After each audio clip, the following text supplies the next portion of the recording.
mettre ses efforts au bon endroit pour réussir ton business. Idéalement, on va avoir une répartition 80-20, c'est-à-dire 20% d'efforts sur la création du produit, l'infrastructure juridique de l'entreprise, la création du logo, carte de visite, outils de communication. Et 80%, on va les positionner sur le contact au client, sur la vente, sur l'acquisition de trafic et convertir les passants devant son business en clients. Malheureusement, pour plein de raisons, les entrepreneurs, quand ils démarrent, ou même plus tard, vont faire complètement l'inverse. C'est-à-dire qu'ils vont consacrer 80% de leur énergie, de leurs efforts, de leur temps, de leurs ressources financières à améliorer, optimiser leur entreprise, à améliorer le site web, améliorer le produit, l'offre, la communication, etc. Et ils vont consacrer que 20% de leur énergie, finalement, voire beaucoup moins, à tout ce qui est prospection, contact client, à générer du trafic sur un site web ou dans leur boutique, etc. Et c'est une des raisons pour lesquelles beaucoup d'entrepreneurs finalement rament et traînent pendant plusieurs années à vraiment lancer leur business, à vraiment en vivre. Donc aujourd'hui, je vais donner des clés en fait pour tenter de remettre de l'équilibre dans ce business et pourquoi c'est si important de se consacrer au contact client et finalement pourquoi c'est pas important d'avoir un produit parfait. Bienvenue à toi dans l'émission quotidienne Mon Business à 200%. Je suis Levesque David, ton mentor et expert en marketing. Ma mission de vie est de t'accompagner à lancer et à accélérer ton business avec succès. Je t'aide sur 3 niveaux, le niveau du mental, le niveau de la tactique, quelle stratégie mettre en œuvre pour réussir ton lancement et bien sûr ton 3e niveau, c'est tout l'aspect concret. Comment concrètement lancer et réussir ton business. Tu peux écouter les plus de 400 émissions déjà publiées ce jour sur biz200.fr. Et bien sûr, je t'invite à t'inscrire sur mon accélérateur pour entrepreneurs en ligne, Business Temple, sur businesstemple.com. Tu as bien sûr tous les liens dans la description en dessous. Alors, tu vois, c'est même une erreur que j'ai faite au début quand je me suis lancé. Au début, moi, j'étais commerçant. C'est-à-dire que j'ai passé beaucoup de temps à gérer le commerce, à peaufiner les étagères, à travailler le produit, les catalogues, le bazar, au détriment, finalement, de se poser les bonnes questions, comme qui est mon client, qu'est-ce que je dois lui proposer pour qu'il soit content, comment je peux l'accueillir dans mes meilleures conditions, qu'est-ce que je peux faire pour amener plus de trafic dans mon commerce, etc. Voilà, j'avais 20 d'années quand j'ai ouvert le premier commerce et quand j'ai ouvert le second, quelque chose comme 1 an et demi ou 2 ans plus tard, j'ai dès l'ouverture programmé une communication massive dans la nouvelle ville où j'allais m'implanter pour montrer que j'existais, qu'est-ce que je proposais, à quel tarif, quelle était ma plus-value, etc. Et dès le début, grâce à cette communication, j'avais positionné, je crois, un budget de combien j'avais mis, peut-être 4 000 €, tu vois, entre flyers, catalogues, diffusés sur les 4 000 habitants autour. Et dès le début, dès le premier mois, dès les premiers jours d'ouverture en fait du commerce, j'ai eu si tu veux, du business comme si le magasin était ouvert depuis 10 ans en fait. Dès le début, j'ai commencé avec mon rythme de croisière.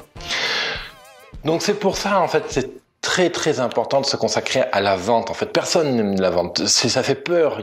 Ça réveille plein de petits trucs, des choses qu'on n'a pas envie de faire. Ça demande de se dépasser. Ça demande d'accepter de prendre des noms, des claques de la part du client. Ça demande de se mettre dans un inconfort parce qu'il faut aller voir des gens qu'on ne connaît pas. Peut-être qu'ils vont mal te répondre. Bref, il y a beaucoup d'enjeux dans la vente et c'est pour ça qu'on la fait pas en fait. Et c'est bien dommage parce que c'est vraiment le truc qui va te permettre, de pérenniser ton business et de l'accélérer. Et c'est une des raisons pour laquelle le web finalement c'est assez pratique parce qu'avec le web on est moins frontalement en fait en contact avec le client, on est moins exposé directement au client. Donc ça peut être une très bonne alternative finalement pour pouvoir dire j'accélère le business, je mets beaucoup d'efforts dans l'aspect vente, mais je suis pas sur un contact direct parce que je travaille avec le web. N'empêche pas moins que je t'en donne aujourd'hui 3 clés pour rééquilibrer ton processus de vente, ton système de vente. Juste pour résumer, 20% de ton énergie doit être consacrée à la gestion de ton business, à la création de ton produit, à l'aspect stratégique et 80% de ton temps, de tes efforts, de tes ressources à la vente. C'est très important. Même si tu doutes de ça, je t'invite à prendre un papier et un crayon et à le noter sur un papier pour pouvoir y réfléchir à te reposer ce soir, demain, etc.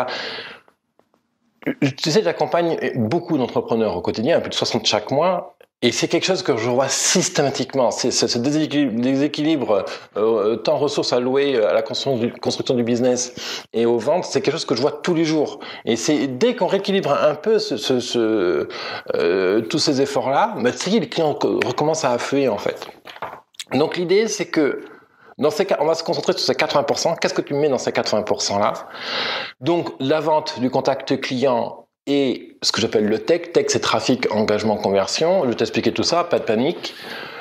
Le premier point qu'il nous faut bien travailler avant de faire de la vente, c'est tout ce qui est persona. Persona, avatar, client idéal, client type, appelle-le comme tu veux. L'idée, c'est de bien savoir à qui tu vends. Qui est ton client idéal? Avec qui tu as envie de travailler? Parmi tous tes clients, si tu as déjà des clients, lesquels tu préfères? Lesquels te payent le mieux? Lesquels t'achètent le plus de services? Lesquels t'accueillent toujours avec un grand sourire, sont toujours contents de te payer en avance ces factures, etc. Ça, c'est les meilleurs clients, c'est ton top 5, ton top 10. Eh bien, ça, ce sont tes clients idéaux. Donc, tu prends ces clients-là et tu dis, ben voilà, moi, j'aimerais trouver, admettons, 10 clients comme ça par an et c'est bon, j'ai fait mon business. Si tu démarres ton business, imagine avec qui tu as envie de travailler. Quel genre de choses? Est-ce que tu as envie de travailler avec des gens avec qui tu ferais partager une bière? Est-ce que tu as envie de travailler avec des gens qui ont tel état d'esprit, etc., etc. Donc, première question qu'il faut se poser, c'est qui est mon client idéal? Et ensuite, deuxième question liée à ce client idéal, quels sont ses désirs, ses problèmes et ses peurs? Plus tu connais ton client, plus tu vas être capable d'avoir des argumentaires, une proposition d'offres, etc., qui va coller à cette demande. Désir, ben ton client, par exemple, désire vivre libre et heureux, gagner sa liberté géographique. Ses peurs, il a peur de manquer d'argent quand il voyage, par exemple. Ses problématiques, apprendre à travailler mobile. Voilà, ça pourrait être les désirs, problématiques et les peurs d'un nouveau entrepreneur nomade. Donc, bien connaître ses clients permet de développer de l'empathie.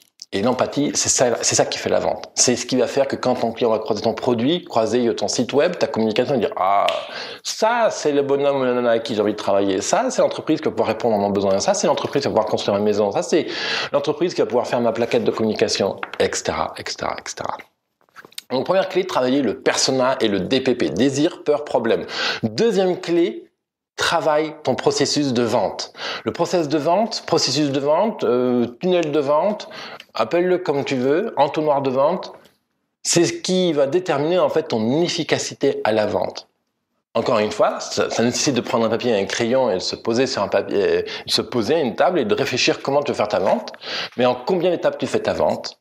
Qu'est-ce que tu fais au premier rendez-vous quand tu rencontres pour la première fois ton client? Qu'est-ce que tu fais au deuxième rendez-vous? Qu'est-ce que tu fais au troisième rendez-vous? Et ainsi de suite. En combien de rendez-vous tu veux fermer et valider ta vente? Qu'est-ce que je peux aller chercher? Qu'est-ce que tu proposes lors de chaque rendez-vous? Est-ce que tu as des plaquettes, des outils, des sites web, des photos, un book, une visite sur des locaux, un atelier, une porte ouverte? Je sais pas. Qu'est-ce que tu positionnes à chacun des rendez-vous? Et plus tu seras précis, en fait, plus tu auras conscience du déroulé de la vente, plus tu vas vendre. Parce qu'en fait, qu'est-ce qui va se passer quand on est conscient de son processus de vente? Eh bien, par exemple, au premier rendez-vous, tu sais que tu dois te concentrer sur la présentation de tel secteur de ton business et que tout le reste, tu auras le temps de le voir après. Donc, qu'est-ce qui se passe dans ta tête? Tu lâches prise, en fait. Dans ta tête, tu dis, ouais, ok, c'est bon, ça, je sais que je dois le présenter après, donc je suis tranquille. Donc là, tu te concentres par présenter telle partie de ton business. Et donc, comme tu vas être tranquille parce que tu sais que tu présentes d'autres secteurs de ton business à d'autres moments dans la vente, eh bien, tu es complètement relax, tu es complètement focus sur le fait que cette partie-là de ce business doit être bien présentée aujourd'hui. Tu es beaucoup plus attentif avec ton client. Du coup, on développe ce qu'on appelle l'écoute active.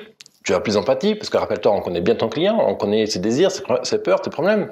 Donc, tu as beaucoup plus de répartie, et ainsi de suite, et ainsi de suite, et ainsi de suite. Donc, un process de vente bien découpé, bien clair. Qu'est-ce que tu fais à chaque étape? Qu'est-ce que tu proposes comme appel à l'action? Qu'est-ce que tu proposes comme action de la part de ton client, etc. Donc, tu vois, voilà, première clé, le persona, deuxième clé, le process de vente, et troisième clé, c'est la clé qui va accélérer le business, c'est le levier tech, trafic, engagement, conversion. Trafic, engagement, conversion, c'est un trio à travailler qui va forcément t'amener vers l'excellence. Parce que chaque fois que tu travailles le trafic, comment tu amènes plus de monde dans ton magasin, plus de monde sur ton site web. L'engagement, comment tu fais pour transformer davantage de visiteurs à des gens qui vont être intéressés à ce que tu fais? Tu vas les engager justement, tu vas engager des gens dans ton histoire, ils vont apprécier ce que tu leur racontes, ce que tu leur proposes, ce que tu leur fais découvrir. Et la conversion, c'est comment tu transformes davantage de visiteurs, de personnes intéressées à clients donc qui t'achètent effectivement ton produit. Le tech, trafic, engagement, conversion, ces trois mots-clés, si tu les travailles de manière cyclique et régulière autour de ton business, tu es certain à un moment donné de trouver une clé, en fait, une équation, une formule qui va transformer davantage de visiteurs en clients. Et c'est exactement comme ça d'ailleurs qu'on travaille en web marketing. On s'arrange pour faire en sorte que Google, Facebook nous envoient du trafic sur le site web. Une fois que ce trafic arrive sur le site web, on va regarder qu'est-ce qui fait comment je peux me débrouiller pour finalement garder ces gens-là le plus longtemps possible sur mon site web. Mais je vais leur présenter une vidéo, je vais leur raconter une histoire, je vais leur faire découvrir l'atelier, je vais leur proposer une visite virtuelle dans mon business, etc., etc. Et la conversion, je vais leur proposer par exemple ce qu'on appelle un produit alibi, un produit type, un petit produit pas cher ou un produit que je suis sûr qui va me matcher à 100% à mes visiteurs. Et je vais faire, par exemple, l'achat coup de cœur. L'achat coup de cœur, c'est l'achat de passion, l'achat qu'on va pas réfléchir. La personne a lu la page de présentation de ton business, quand tu travailles, comment tu étais passionné et tout. Et puis, je lui propose d'acheter une petite sculpture, un petit truc, maintenant, avec un petit pop-up, par exemple. Et hop, la personne fait l'achat. J'ai fait le trafic, j'ai fait l'engagement, j'ai fait la conversion. Et grâce à ce trio, si je travaille régulièrement, eh bien, je suis sûr d'amplifier en fait mon cycle de vente, d'amplifier le volume de vente et d'améliorer à chaque fois chacune des étapes clés qui font que tu développes ton business. Donc, je travaille 1, le persona, 2, je travaille le processus de vente et 3, je travaille le trio tech, trafic, engagement, conversion. Donc, j'invite vraiment à prendre un papier et un crayon, même éventuellement à revenir un peu en arrière dans la vidéo, à noter ces 3 clés-là et tu peux te poser comme question, qu'est-ce que je peux faire pour chacune de ces étapes? L'idée ensuite, c'est que si tu remets à plus loin à chaque fois tous ces trucs qui sont liés à la vente, donc réfléchir au persona, réfléchir à qu'est-ce que tu peux faire pour engager davantage ton trafic, qu'est-ce que tu peux faire pour améliorer ton site web, pour avoir davantage de conversion, etc. Si tu repousses tout ça, c'est donc que tu procrastines et c'est que donc il y a des peurs derrière, il y a des choses qui te bloquent, il y a des trucs qui te demandent, par exemple, est-ce que je vais être à la hauteur, est-ce que je vais être capable d'assumer le volume de clients. Tu te poses plein de petites choses comme ça, plein de petites questions en fait. Et c'est normal, c'est ok. On se pose tous ces questions-là en fait. Tous. Même moi quand je démarrais, même moi aujourd'hui quand j'entame un nouveau business, je me demande est-ce que ça va être à la hauteur, est-ce que ça va être bien.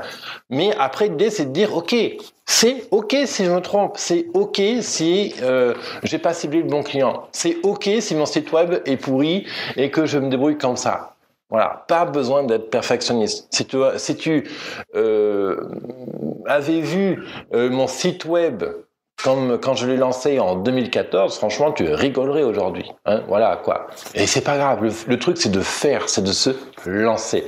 Donc, n'aie pas peur. Voilà, fais. Et c'est en faisant qu'on apprend.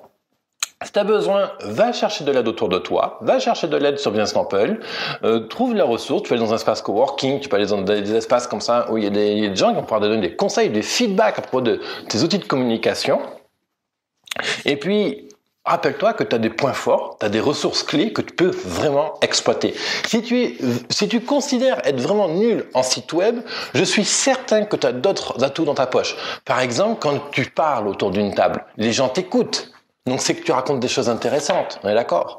Donc, peut-être que tu peux organiser un événement dans ta ville pour commencer à réunir tes clients. Peut-être que tu peux proposer, faire une intervention dans l'entreprise pour réunir du public ou dans une association. Peut-être que tu peux distribuer des flyers dans des boutiques extrêmement spécialisées. Donc, là où tu es sûr de marquer un point au niveau de tes clients. Bref, il y a forcément des choses que tu sais faire aujourd'hui pour attirer de nouveaux clients, trafic, dans ton entreprise, pour les intéresser, engagement, et pour faire en sorte qu'ils achètent ton produit. Conversion, trafic, engagement, conversion. Et justement, une des dernières clés, justement, pour améliorer ces 3 clés, persona, processus de vente le tech, c'est d'avoir un plan de route. Pas de plan de route, tu tombes. C'est aussi simple que ça. Si tu n'as pas de plan de route, tu ne sais pas qu'est-ce que tu dois faire aujourd'hui, demain, cette semaine, ce mois-ci, et ainsi de suite. C'est aussi simple que ça. Si tu as déjà construit une maison, on est d'accord que tu n'as pas construit une maison sans plan. Tu as dit, les fondations feront telle longueur, telle profondeur, tel tonne de ciment, tel tonne de gravier, etc., etc. Et c'est grâce à cette anticipation que ta maison tient debout. Eh bien, la vente, c'est pareil. C'est-à-dire que tu mets en place un plan de route, des étapes clés, pas besoin de mettre des étapes d'éléphant, juste des petites étapes que tu es sûr de faire jour après jour. Et jour après jour, en fait, tu vas apprendre et tu vas progresser et construire des fondations solides pour développer ton business. Donc c'est ça que je voulais te donner aujourd'hui. Mettre en place un plan de développement, un plan de route, une roadmap, appelle-la comme tu veux, pour prospecter et attirer davantage de clients avec toi. Et puis après, on peut aller plus loin. On peut mettre en place des KPI, donc des indicateurs clés de mesure. Mais c'est pas quelque chose que je vais aborder aujourd'hui. Je te réserve ça pour une prochaine émission. Pour aller plus loin, justement, je t'invite à aller sur biz100.fr/go/fuel. Fuel, derrière ça, tu vas avoir un ensemble de questions qui vont justement t'aider à faire le point et te préparer pour ces 12 prochains mois. Pour que ces 12 prochains mois soient successful, pour que sur ces 12 prochains mois, tu puisses réaliser ton business. Et demain, on parlera justement de comment mieux connaître ton client, justement. Je t'ai dit que les 3 clés, c'était persona, processus de vente et tech. Et justement, demain, on va rentrer en détail sur comment mieux connaître ton client.